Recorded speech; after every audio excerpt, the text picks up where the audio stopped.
தென்காசி மாவட்டம் குற்றாலம் பகுதியில் அறநிலையத்துறை கட்டுப்பாட்டில் இயங்கி வரும் அரசு பெண்கள் மேல்நிலைப் பள்ளியில் உள்ள விடுதியில் உணவருந்திய 3 மாணவிகள் ஒவ்வாமை ஏற்பட்டு அரசு மருத்துவமனையில் அனுமதிக்கப்பட்டுள்ளனர்.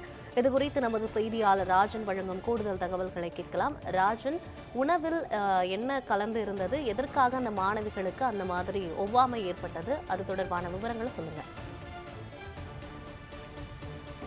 யுவராணி, தென்காசி மாவட்டத்தில் அரசு பள்ளியில் உள்ள விடுதியில் காலை உணவு சாப்பிட்ட 9 மாணவிகளுக்கு உணவு ஒவ்வாமை நோய் ஏற்பட்டு மருத்துவமனையில் தற்போது சிகிச்சை பெற்று வருகின்றனர்.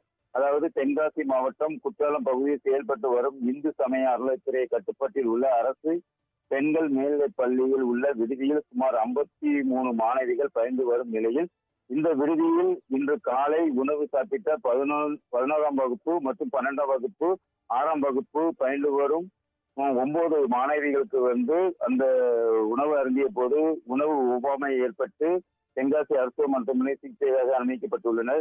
இந்த நிலையில் அவர்களுக்கு தென்காசி அரசு மருத்துவமனையில் தீவிர சிகிச்சை அளிக்கப்பட்டு வரும் நிலையில் தற்போது புன்னையபுரம், கேரளா, போகநல்லூர் பகுதியைச் சேர்ந்த 9 மாணவிகள் தற்போது சிகிச்சைக்காக அனுமதிக்கப்பட்டுள்ள நிலையில் வேறு யாருக்கும் உணவு ஒவ்வாமை ஏற்பட்டுள்ளதா என்பது குறித்து தற்போது பள்ளி அதிகாரிகள் விசாரணை மேற்கொண்டு வருகின்றனர்.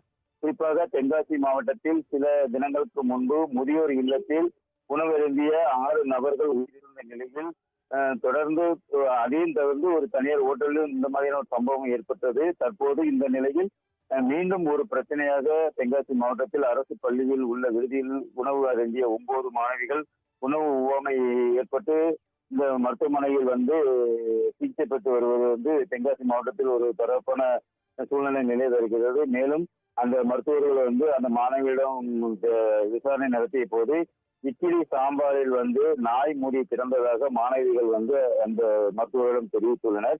இது என்னென்றால் ஒரு நபர் அந்த முடி கிடந்ததை பார்த்து அவர்கள் வாந்தி எடுத்ததாகவும் மற்றவர்கள் திரும்ப அவர்களை பார்த்து வாந்தி மயக்கம் எடுத்ததாக கூறப்படுகிறது. இந்த நிலையில் தற்போது இந்த 9 மாணவிகளும் தென்காசி அரசு மருத்துவமனையில் தீவிர சிகிச்சை அளிக்கப்பட்டு மருத்துவர்கள் கண்காணிப்பில் இந்த மாணவிகள் இருந்து வருகின்றனர்.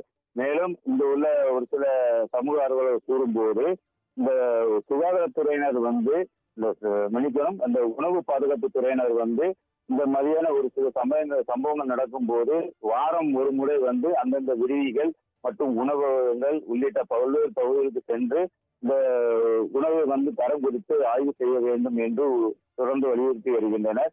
மேலும் இந்த மாணவிகள் அருந்திய உணவில் வேறு ஏற்றாறு இந்த மாதிரியான பிரச்சனைகள் இருக்கிறதா என்று தற்போது அந்த பள்ளியில் உள்ள ஆசிரியர்கள் மற்ற மாணவிகளை கேட்டு அறிந்து வருகின்றனர். தற்போது இந்த 9 மாணவிகளுக்கும் தற்போது அரசு மருத்துவமனையில் சிகிச்சை பெற்று வருகின்றனர். யுவராணி. ராஜன்.